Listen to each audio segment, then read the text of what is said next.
Hello student, आज हम rise of nationalism in Europe के second part the making of nationalism in Europe को पढ़ेंगे। अगर आपने 18वीं सेंचुरी के मैप को ध्यान से देखा होगा तो उसमें आप देख सकते होंगे कि जो यूरोप का मैप है वो उस तरह का मैप नहीं है जिस तरह का आज हम देखते हैं। उसमें बहुत से बदलाव हुए हैं जो नेशनलिज्म के थ्रू किए गए हैं। ओके, तो ये जो बदलाव थे ये धीरे धीरे हुए और इसका क्रम भी बहुत ही धीरे चला, क्योंकि 18वीं सेंचुरी से 21वीं सेंचुरी तक बहुत से बदलाव हुए। वैसे ज़्यादातर बदलाव 19वीं और 20वीं सेंचुरी तक आ चुके थे यूरोप में। ओके स्टूडेंट, जैसे कि हम आज देखते हैं कि यूरोप में जर्मनी, इटली, स्विट्ज़रलैंड और भी बहुत से कंट्रीज़ हमको दिखाई देते हैं, लेकिन उस समय इस तरीके से नहीं बटा हुआ था यूरोप उस समय राज्यों में जो राजा राज्य करते हैं उनके क्षेत्रों के हिसाब से बटा हुआ था। फॉर एग्ज़ाम्पल वहाँ पे डच, कैंटोन्स जो रूलर्स थे और भी बहुत से रूलर्स थे, वो रूलर्स के नाम से वो राज्यों को जाना जाता था। इसका मतलब ये था कि वहाँ पे कंट्रीज़ नहीं थे। राजा के अधिकार क्षेत्र में जितने ज़मीनें आती थी वो क्षेत्र आते थे, जिसके शासक वहाँ पे स्वतंत्र रूप से अपना राज्य किया करते थे और उस राज्य को उस शासक के नाम से जाना जाता था। वहाँ पे अलग अलग बोलियाँ बोली जाती थी, जैसे कि एक ही राज्य में अलग अलग बोली बोलने वाले, मतलब अलग अलग लैंग्वेज का यूज़ करने वाले लोग रहा करते थे। अगर वे मानते थे कि वे वो राजा के राज्य में सुरक्षित है और वे अपना व्यापार अच्छे से कर सकते हैं, अपना काम अच्छे से चला सकते हैं, खेती बाड़ी अच्छे से कर सकते हैं, तो वे वहाँ पे रहा करते थे। वरना वे पलायन करके दूसरे राज्यों में चले जाते थे और दूसरे राज्यों के राजाओं से अनुमति के बाद ही वे वहाँ पे खेती बाड़ी, अपना बिजनेस या और भी बहुत सारी चीज़ें किया करते। पर फिर भी जो नोबल्स और क्लर्की लोग थे और बाकी लोअर क्लास लोग थे, वे अलग अलग भाषाओं का प्रयोग किया करते। जैसे अपर जो कास्ट हैं वे ज़्यादातर फ्रांस या फिर जर्मन लैंग्वेज का इस्तेमाल किया करते थे और वे शादी ब्याह करने में या रिलेशन में भी इसी चीज़ों को देखा करते थे कि कौन फ्रांस भाषा बोलता है, वे अपर कास्ट लोग हैं और उनका संबंध उनसे इसी तरीके से स्थापित हुआ करता था। शादी ब्याह के कार्यक्रम या राजनीतिक जो कार्य है, पॉलिटिकली अगर वो कुछ अपने साम्राज्य को फैलाना चाहते हैं, वे भी फ्रेंच लैंग्वेज में या जर्मन लैंग्वेज में जिस तरीके की वो भाषा इस्तेमाल करते थे उसी से वे अपने एम्पायर को बढ़ाया करते थे, फैलाया करते थे, अपने राज्य को विस्तार किया करते थे। इन लोगों की जनसंख्या बहुत कम थी, मतलब अपर कास्ट लोग जो थे वो बहुत ज़्यादा कम थे। फॉर एग्ज़ाम्पल मान लीजिए कि 10%, बाकी जो 90% लोग थे वे लोअर कास्ट थे और वे अलग अलग भाषाओं का उपयोग किया करते थे अपने कम्युनिकेशन के लिए। और अपर कास्ट लोग के पास ही 90% ज़मीनें थी जिनका इस्तेमाल वे लेबर के द्वारा खेती के लिए व बाकी चीज़ों के लिए किया करते थे। और जो 90% लोग थे जिनके पास छोटी मोटी खेतियाँ थी, छोटी ज़मीनें थी, वे उनसे अपना गुजारा किया करते थे। 18वीं सेंचुरी की हाफ में, मतलब 1750 में इंडस्ट्रियलाइजेशन जो है वो यूरोप में आ चुका था। लेकिन यूरोप के बाकी जगहों में पहुंचने के लिए, जहां भी बड़े बड़े राज्य घरानों का राज्य था, वहां पहुंचने में ये इसको 50 साल लग गए। मतलब 18वीं सेंचुरी के लास्ट में ये पहुंच पाया, लेकिन इसका फ़ायदा भी बहुत कुछ हुआ। इंडस्ट्रियलाइजेशन ने एक ऐसे ग्रुप को बढ़ावा दिया जिसने आगे जाके दुनिया के नक्शे को बदल के रख दिया। वे था मिडिल क्लास। इंडस्ट्रियलाइजेशन के पहले मिडिल क्लास थे नहीं, बस अपर कास्ट और लोअर कास्ट थे, लेकिन मिडिल क्लास इंडस्ट्रियलाइजेशन के बाद बढ़ने लगे, क्योंकि उस समय के बाद एजुकेटेड लोग, बिजनेसमैन लोग, ट्रेडर लोग, ये सब बढ़ने लगे। इन्हीं के ग्रुप ने मिडिल क्लास को जन्म दिया। Middle class group educated liberal class लोग का ग्रुप था जो नेशनल यूनिटी की बात किया करते थे और ऑटोक्रेटिक, प्रिविलेज और जो की रूल है उसको ख़त्म करने की बात किया करते थे, और इन्होंने ही डेमोक्रेटिक सोशल रिपब्लिक आइडिया को बढ़ावा दिया। ओके स्टूडेंट, अब हम आ गए हैं एक इम्पॉर्टेंट पार्ट में चैप्टर के, वो है लिबरलाइजेशन।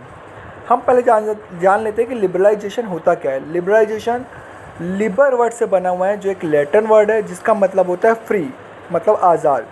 तो जो लिबरलाइजेशन में लिबरल लोग थे वे अपने आप को आज़ाद मानते थे। मिडिल क्लास लोग थे जो इंडिविजुअल के फ्रीडम के बारे में और इक्वलिटी बिफोर लॉ के बारे में बात किया करते थे। फ्रेंच रिवॉल्यूशन की घटना के बाद से लिबरलाइजेशन बढ़ने लगी और ऑटोक्रेटिक व क्लेरिकल जो प्रिविलेज थे उसको ख़त्म करके कॉन्स्टिट्यूशनली रिप्रेजेंटेशन और गवर्नमेंट की स्थापना की मांग, पार्लियामेंट बनाने की मांग, ये सब बढ़ने लगी। 18वीं सेंचुरी में लिबरल लोग इंडिविजुअल प्राइवेट प्रॉपर्टी के लिए पक्ष में थे और साथ ही साथ वे यूनिवर्सल सरफेज मतलब सभी को मताधिकार के लिए बात किया करते थे, लेकिन पूर्ण तरीके से नहीं, पूरे तरीके से वो नहीं मानते थे। वे मानते थे कि जो टैक्स पेयर लोग हैं, जो एजुकेटेड लोग हैं, जो अपना बिजनेस चला रहे हैं, ट्रेडर लोग हैं, उन्हें ही वोटिंग राइट मिलना चाहिए, ना कि सबको। और हमने पिछले क्लास में अच्छे से पढ़ा भी था कि फ्रेंच रिवॉल्यूशन के बाद सिर्फ कुछ ही लोगों को वोट का अधिकार दिया गया था, यहाँ तक कि विमेंस लोग को भी वोट का अधिकार नहीं था। वैसे जैकोबिन क्लब्स आने के बाद और जैकोबिन के सिद्धांतों को मानते हुए उस समय के लिए यूनिवर्सल सरफेस सबको दिया गया था, यहाँ तक कि विमेंस को भी और लोअर क्लास को भी। पर बाद में जब नेपोलियनिक कोड आया उनसे ये सरफेस ले लिया गया, उनसे वोटिंग राइट ले लिया गया। विमेन लोगों का स्टेटस बहुत ही ज़्यादा कम हो गया, वे पूरी तरीके से अपने फादर व हस्बैंड के ऊपर निर्भर होने लगी। 19वीं सेंचुरी के शुरुआत में आते हुए विमेंस और नॉन प्रॉपर्टी ओनर्स जो मैन थे उन्होंने बहुत से बड़े बड़े मूवमेंट चलाए ताकि वे इक्वल पॉलिटिकल राइट एंजॉय कर सकें। लिबरल लोगों ने इकोनॉमिक क्षेत्र में भी बहुत से परिवर्तन किए जिसको नेपोलियन ने आगे बढ़ाया। जैसे 1833 में व्यापारियों को कोई भी सामान बेचने के लिए अलग अलग राज्यों में जाने के लिए अलग अलग टैक्स देना पड़ता था। ऐसे करते करते उन्हें कम से कम 11 टैक्स देना पड़ता था, जो हर बार 5% अलग क्षेत्र में जाने से बढ़ जाता था। इस कारण वस्तुओं की कीमत बहुत ज़्यादा बढ़ती जाती थी जब वो अपने फाइनल डेस्टिनेशन में पहुंचता था। और नाप तोल की विधि भी अलग अलग थी।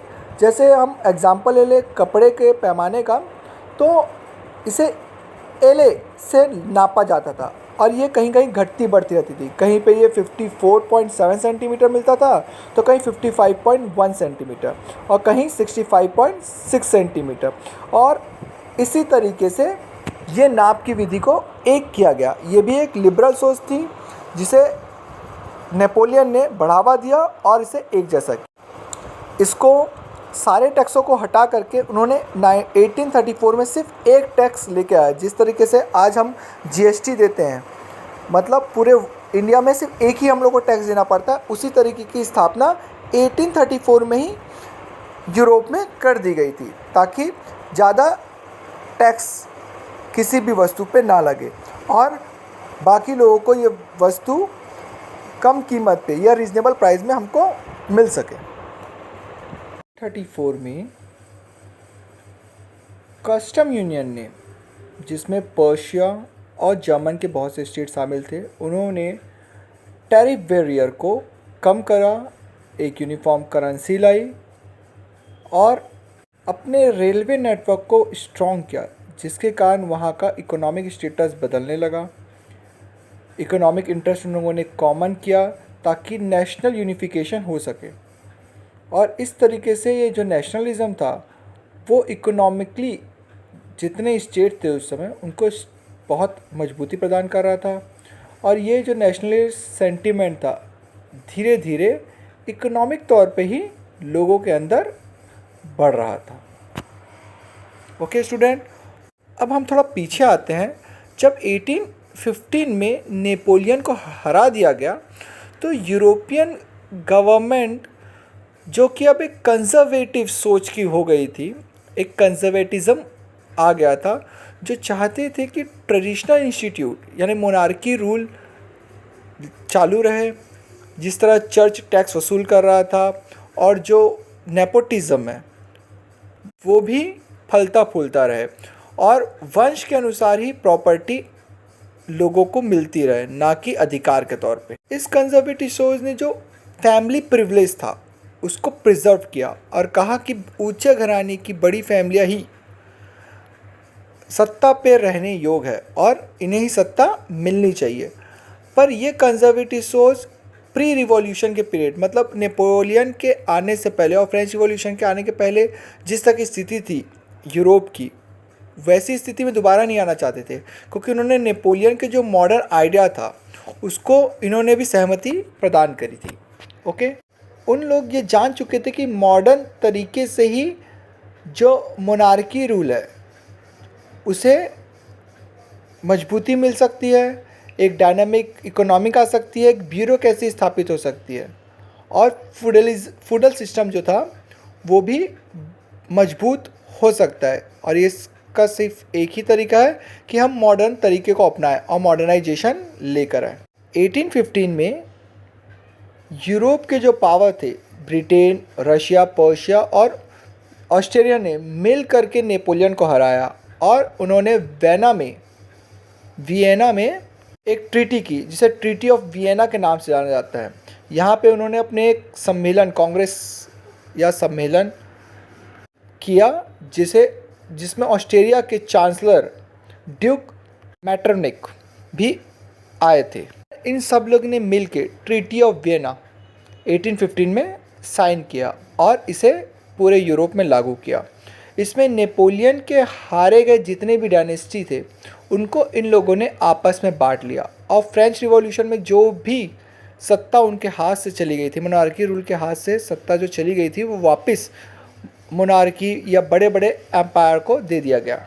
से एक था बॉर्बन डायनेस्टी, जिनके हाथ में फ्रांस की सत्ता वापस आ गई। इस ट्रीटी में फ्रांस को कभी भी सत्ता बढ़ाने के लिए, अपनी बाउंड्री को बढ़ावा ना देने के लिए उन्होंने इस बाउंड्री को बहुत ही ज़्यादा बांध के रख दिया, ताकि दोबारा कभी फ्रांस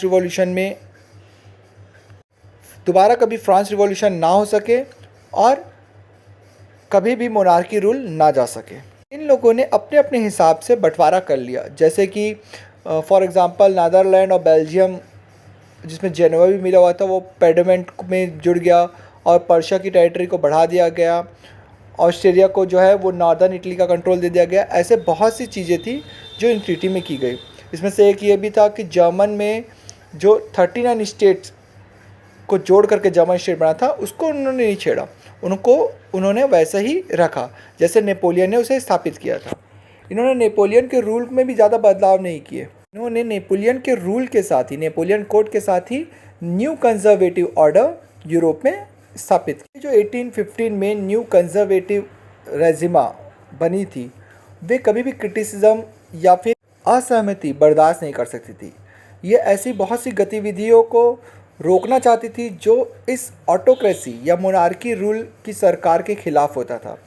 इन्होंने ज़्यादातर, सरकार ने अपने हाथ में सेंसरशिप नियम रख लिए थे, जिसमें newspaper, books, drama, poem, songs, इन सब पे नियंत्रण रखा गया था, ताकि फ्रांस रिवॉल्यूशन की भावना को दोबारा जागृत ना किया जा सके।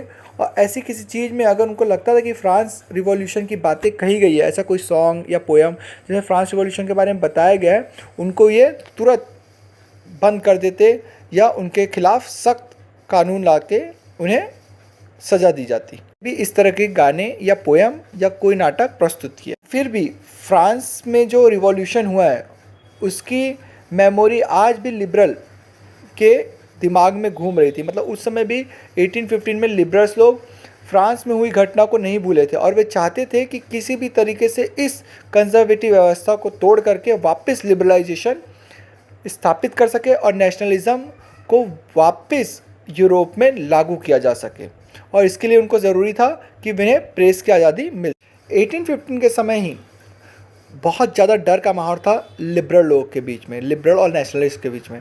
इसी कारण उन्हें अंडरग्राउंड हो जाना पड़ा। बहुत सी उन्होंने सीक्रेट सोसाइटी बनाई ताकि वे अपने रिवॉल्यूशनरी आइडियाज़ को स्प्रेड कर सके और लोगों को ट्रेन कर सके। ओके, वे जो मोनार्की रूल वियना की ट्रीटी में वियना कांग्रेस ने स्थापित किया है, उन्हें लड़ने के लिए, उनसे लड़ने के लिए वे अपने लिबरल्स और फ्रीडम आइडियाज़ को यूरोप में फैला रहे थे। ये रिवॉल्यूशनरी ये मान रहे थे कि नेशन स्टेट बहुत ज़्यादा ज़रूरी है आज़ादी के लिए। जब तक नेशन स्टेट नहीं बनेगा, नेशनलाइजेशन नहीं आएगा, तब तक लोगों को लिबर्टी या आज़ादी कभी नहीं मिल पाएगी। उनमें से एक इटली के रिवॉल्यूशनरी थे जिसपे मेज़िनी, जो जियना में 1807 में जन्मे थे और उन्होंने ही बहुत सी सीक्रेट सोसाइटी बनाई। जब वे 24 साल के थे तब 1831 में उन्हें लिबुरिया में रिवॉल्यूशन के कारण एक्सेल कर दिया गया, मतलब उन्हें उनके राज्य से बैनिश कर दिया गया, बाहर निकाल दिया गया था। इसी दौरान उन्होंने 2 अंडरग्राउंड सोसाइटी की स्थापना करी, एक यंग इटली मार्सिला में और एक यंग यूरोप बेरिन में। इसमें जुड़ने वाले जो young man Poland, France, Italy और जर्मन स्टेट से आए थे।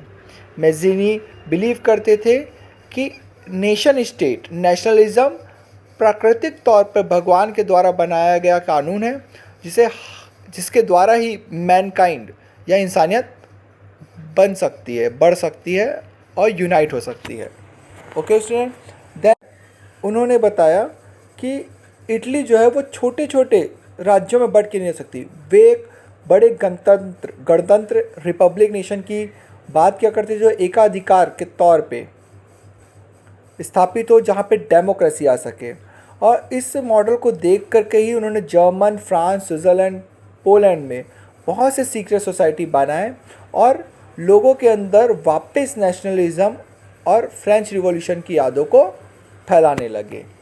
ओके स्टूडेंट, इसी को देखते हुए मेटरनिक ने उन्हें ये कहा, उन्हें मतलब जिसेपे मेज़ी को ये कह के संबोधित किया था कि ये सामाजिक व्यवस्था का सबसे खतरनाक दुश्मन है। इसके कारण ही कंजर्वेटिव सोच खत्म हो जाएगी और राष्ट्रवाद मतलब राजतंत्र जो मोनार्की रूल है वो पूरी तरह से नष्ट होने के कगार पे, और ये उनका दुश्मन है। तो इस तरीके से हमारा जो सेकंड चैप्टर है वो भी ख़त्म होता है।